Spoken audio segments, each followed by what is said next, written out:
Pessoal, hoje eu trouxe para vocês esse livro que acabou de ser traduzido para o português pela editora Svarupa, que é uma editora brasileira que só traduz livros de yoga, então vale a pena conferir lá no Instagram deles, no site deles, as obras que eles têm traduzido para o português.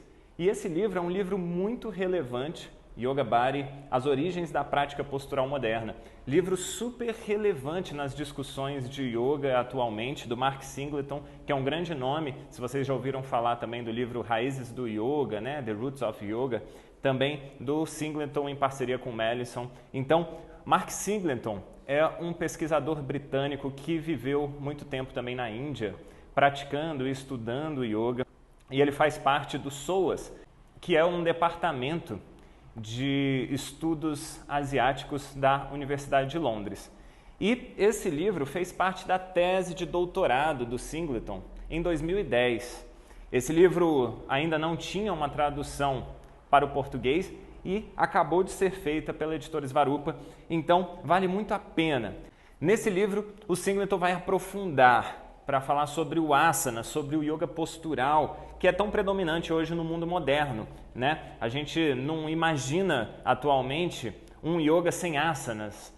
O estereótipo, a representação do yoga na nossa cabeça atualmente passa sempre pelo asana, não é verdade?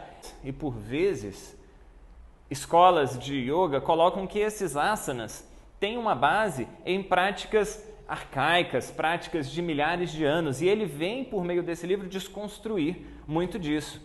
Então, nesse livro inovador, o Singleton questiona crenças comuns sobre a natureza e as origens do yoga postural e sugere uma forma radicalmente nova de compreender o significado do yoga, tal como praticado por milhares de pessoas em todo o mundo.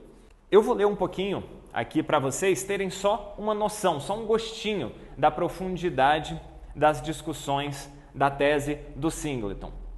Ele já começa falando que, apesar da imensa popularidade do yoga postural ao redor do mundo, ainda há pouca ou nenhuma evidência de que o asana tenha sido o aspecto principal de qualquer tradição de prática indiana de yoga, com exceção de certas posturas de meditação sentadas, mesmo falando de Hatha Yoga medieval, que era orientado para o corpo. A primazia do asana ser um fenômeno novo não tem nenhum paralelo com tempos pré-modernos.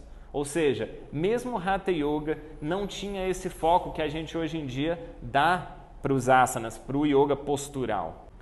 Ele coloca: como foi possível o asana obter esse patamar de que desfruta hoje como a pedra fundamental do yoga transnacional? Esse yoga transnacional que ele coloca nesse efeito de bumerangue, de muitas práticas que saem da Índia, vão para o Ocidente, são ressignificadas, por exemplo, com a ginástica inglesa e as ginásticas que vão surgindo na Europa e retornam para a Índia dessa forma e depois voltam para a gente esse yoga que nós temos hoje com um foco tão grande nas posições, nas posturas, nos asanas.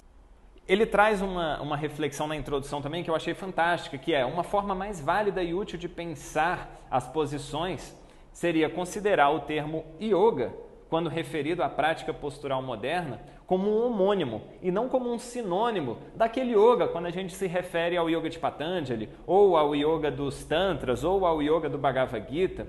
Ou seja, embora a palavra yoga ela seja usada popularmente hoje, e a gente use a mesma palavra em grafia e em pronúncia, em cada um desses exemplos, é sensivelmente diferente nos seus significados e nas suas origens. Em síntese, um homônimo, e não se deve presumir que se refere ao mesmo corpo de crenças e práticas do que esses outros termos homônimos. Ou seja, o yoga de hoje em dia não é o yoga de antigamente, não tem como ser, e ele vem por meio dessa tese, desse livro maravilhoso, falar sobre a construção desse yoga postural moderno, com foco nos asanas, que são essa pedra fundamental desse yoga transnacional, como ele chama.